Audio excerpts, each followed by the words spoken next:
New data shows the share of Canadian exports heading to the United States are at some of the lowest levels in decades. $170 billion a year, $1,300 added to every household in the United States, a potential 19% collapse in Canada's exports to the United States, and up to $300 billion in lost economic output if escalation deepens. This is the projected scale of the renewed trade war now reshaping North America. By the end of 2026, economic forecasts suggest the average American family will absorb an additional $1,300 annually from tariff-driven price increases.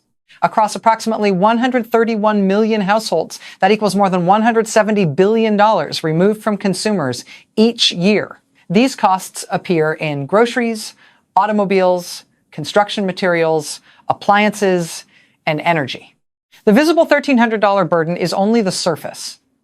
Beneath it lies a structural rupture inside the United States supply chain that could multiply losses far beyond what households are currently seeing. Today, I will reveal the deeper mechanism driving this trade war shock, a chain reaction of economic damage so severe, so quietly compounding that its full scale has never been publicly laid out in plain terms. The real danger of this trade war is not the initial $1,300 household hit. It is the multiplication effect embedded inside the production system of the United States. A single automobile assembled in North America can cross the border between the United States and Canada 6 to 8 times before completion. Each crossing under tariff conditions layers additional cost, and those layers do not disappear, they stack. Industry modeling suggests that cumulative tariff layering could raise the price of certain North American-built vehicles by $3,500 to $5,000 per unit. If annual vehicle sales contract by even 10% under sustained price pressure, that could translate into hundreds of thousands fewer units sold. A contraction of that size would threaten between 150,000 and 250,000 jobs across manufacturing, logistics, and supplier networks in the United States. Agriculture faces a parallel shock. Canada is a dominant supplier of potash and fertilizer inputs essential to American crop production. Even modest tariff friction in these inputs can raise farm operating costs by billions of dollars annually, tightening margins in the Midwest and Plains states. When production costs rise, food prices follow, amplifying the household burden beyond the original $1,300 estimate. Energy markets present another fault line. The United States imports the majority of its foreign crude oil from Canada, and many refineries are calibrated specifically for Canadian heavy crude blends. Any disruption or retaliatory escalation forces expensive reconfiguration or alternative sourcing at higher global prices. A sustained supply distortion could push fuel costs higher nationwide, transmitting inflation into transportation, shipping, and consumer goods simultaneously. Financial markets are already sensitive to these signals. Elevated input costs compress corporate margins, reduce capital investment, and weaken hiring plans. If business confidence falls while consumers face higher prices, the United States risks entering a negative feedback loop in which slower growth reinforces inflation pressure rather than relieving it. Meanwhile, Canada's projected 19% export decline to the United States does not automatically equal collapse.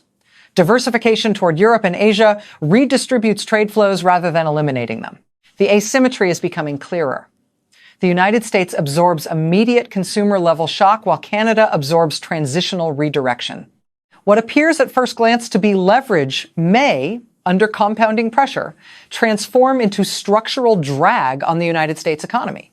And the next layer of this trade war reveals an even more unsettling possibility, one that extends beyond factories and farms into the foundations of long-term American competitiveness. The escalation phase of this trade war is no longer about tariffs on paper. It is about systemic exposure. If the current trajectory intensifies, the combined direct and indirect cost to the United States economy could exceed $300 billion annually through reduced output, weakened investment, and suppressed consumer demand. That figure approaches the economic size of entire advanced nations. The projected $1,300 household burden may only represent the first wave.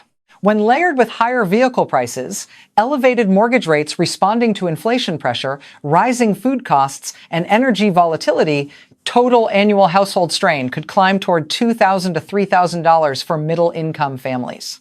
That is not marginal discomfort. That is measurable purchasing power erosion across tens of millions of Americans. Employment vulnerability compounds the risk. Manufacturing sectors tied to cross-border supply chains employ millions across the Midwest and South. If even 10% of tariff-exposed production contracts, cumulative job exposure could approach 500,000 positions over several years. Layoffs in manufacturing cascade into logistics, retail, housing, and local services. Economic contraction does not isolate itself to one sector. It spreads. Small businesses operate on the thinnest margins. A 5 to 8% increase in input costs can eliminate profitability entirely for regional suppliers and contractors. When credit tightens due to inflation-driven interest rates, refinancing becomes more expensive. Business closures rise. Commercial vacancy increases, municipal tax revenue declines, the shock begins feeding on itself. Capital markets amplify the danger. Corporate earnings under sustained tariff pressure face structural margin compression. Analysts modeling extended trade war conditions warn that cumulative growth underperformance in the United States could reach 1 full percentage point annually relative to baseline forecasts. Over several years, that compounds into trillions of dollars in lost economic potential. Markets do not ignore that scale of erosion. Meanwhile, Canada's projected 19% export contraction toward the United States triggers aggressive diversification rather than paralysis. Energy shipments redirect. Critical minerals find new buyers. Green aluminum contracts expand with European manufacturers seeking stable supply. When trade flows reconfigure permanently, lost market share does not automatically return, even if tariffs are later reduced. Economists refer to this as structural leakage. The most destabilizing scenario emerges if investor confidence begins to recalibrate long-term assumptions about the United States as the anchor of North American stability. Once multinational firms redesign supply chains to minimize exposure to tariff volatility, industrial ecosystems migrate. Research investment follows manufacturing clusters. Skilled labor follows research investment. Competitive advantage shifts quietly, then suddenly. This trade war was framed as a strategy of strength. Under escalation, it risks becoming a self-reinforcing contraction cycle that weakens the United States from within while accelerating Canada's strategic repositioning outward. The surface cost was $1,300 per household. The structural cost could redefine the balance of economic gravity across the continent.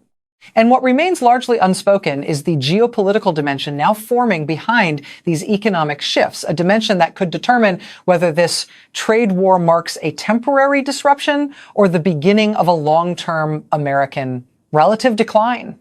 What began as tariff escalation is now evolving into a strategic test of economic endurance. The United States entered this trade war assuming that market size alone guarantees leverage. The United States economy represents more than $20 trillion in annual output, dwarfing Canada's scale. But in a globally networked system, leverage depends less on size and more on stability, predictability, and integration.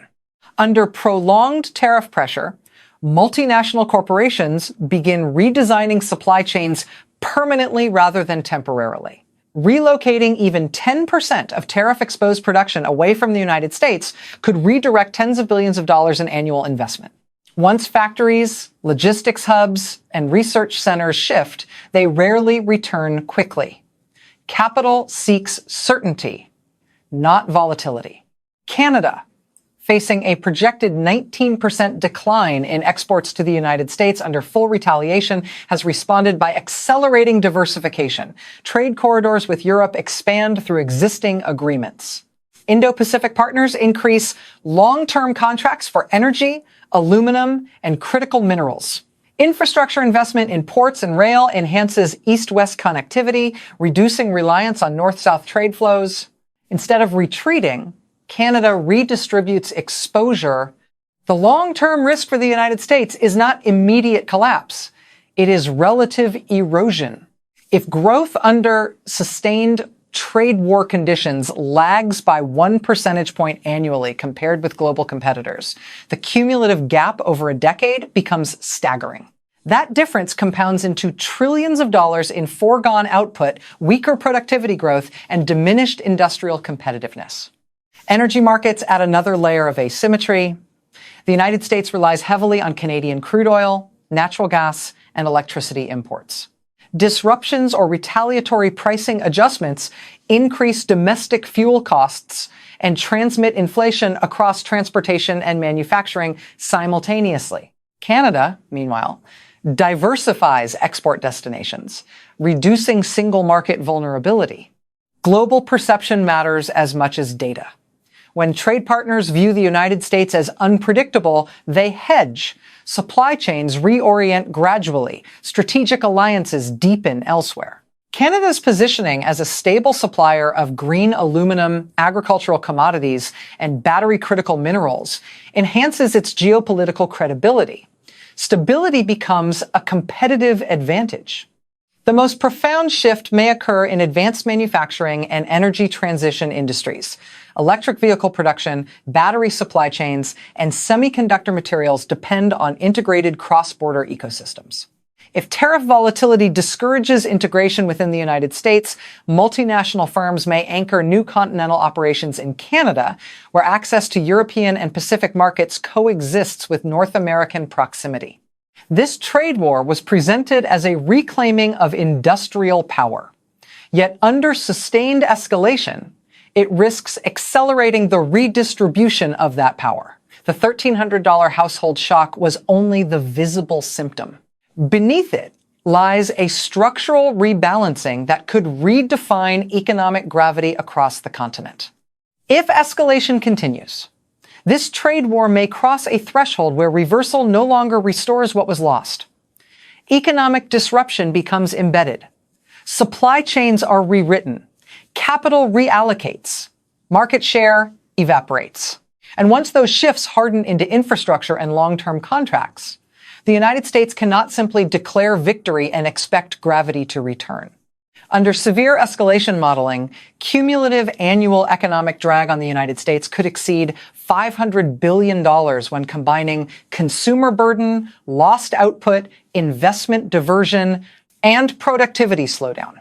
Over several years, that compounds into trillions in foregone growth.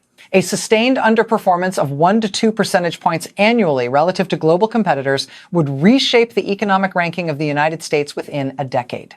Household strain intensifies under such conditions. The projected $1,300 burden becomes baseline. Add higher vehicle prices approaching $5,000 in tariff-exposed segments, rising food costs linked to fertilizer and agricultural inputs, and fuel price volatility tied to cross-border energy friction. Middle-income families could face effective annual pressure approaching $3,000 or more. Savings rates decline. Retirement contributions weaken. Consumer credit balances rise. Labor markets absorb the shock unevenly but decisively. A contraction across manufacturing, logistics, agriculture, retail, and construction could place between 750,000 and 1 million jobs at elevated risk under extreme scenarios. Even if only a portion materializes, the psychological impact on hiring and business expansion becomes chilling. Companies freeze growth. Expansion plans stall. Wage growth slows. Financial markets are not immune. Persistent tariff-induced inflation forces tighter monetary policy. Higher borrowing costs strain housing markets and commercial real estate. Equity valuations adjust downward when earnings projections weaken. Pension funds and retirement portfolios reflect that correction. The trade war ceases to be an abstract policy debate and becomes visible in investment statements and local employment figures. Meanwhile, Canada absorbs its projected 19% export decline to the United States, but counters with aggressive diversification. Energy contracts redirect. Green aluminum production expands to serve European decarbonization demand. Critical minerals secure long-term procurement agreements with Asian manufacturers. Canada's export contraction transforms into structural repositioning. The asymmetry grows sharper. The United States concentrates risk by attempting to pressure a close trading partner. Canada disperses risk by multiplying alliances. In a global economy defined by interdependence, diversification often outperforms confrontation. The most severe risk is reputational. For decades, the United States was viewed as the anchor of stable, rules-based commerce. If trade war volatility becomes chronic, that perception weakens. Investors apply a risk premium to American operations. Supply chain architects design around unpredictability. Economic centrality erodes not through collapse, but through gradual redirection. At that point, the cost is no longer measured only in dollars or percent. It is measured in diminished influence and lost strategic weight. Economic power shifts quietly until it becomes undeniable. The original promise of this trade war was industrial revival. The emerging reality under escalation is structural drag. The $1,300 shock was only the warning signal. The deeper risk is a long-term recalibration of North American economic gravity that leaves the United States paying more, growing slower, and leading less. And the final revelation may be this. The greatest damage of this trade war may not be what it destroys immediately, but what it permanently relocates beyond American reach. Strip away the rhetoric, and the numbers remain. $1,300 per household, more than $170 billion annually in direct consumer burden across the United States, a projected 19% decline in Canada's exports to the United States under full retaliation, hundreds of thousands of jobs potentially exposed if contraction deepens. These are not abstract trade statistics. They are measurable economic transfers. The trade war was framed as a defensive strategy to protect American industry. In practice, tariffs function as embedded taxes on imported inputs, many of which feed directly into domestic production. When those inputs become more expensive, businesses pass cost forward. Consumers absorb the increase. Growth slows. Inflation lingers. The intended pressure outward becomes pressure inward. Canada faces disruption, but its strategy has emphasized diversification rather than dependence. Redirected energy flows, expanded aluminum contracts, and critical mineral partnerships with Europe and Asia soften the shock. Export exposure declines on one axis while strengthening on another. Risk becomes distributed rather than concentrated. For the United States, the central question is no longer whether the trade war creates leverage. The question is whether the cost of that leverage outweighs the gains. If consumer burden compounds, if investment hesitation hardens, and if supply chains permanently reconfigure, the long-term price could exceed the immediate headline numbers. Economic power is rarely lost in a single moment. It shifts gradually through capital flows, trade alignment, and strategic trust. The $1,300 household shock is visible. The deeper structural movement is quieter. Is this trade war a bold recalibration of American strength, or a costly miscalculation that accelerates relative decline for the United States? Subscribe for more fact-based global economic analysis. Thanks for watching.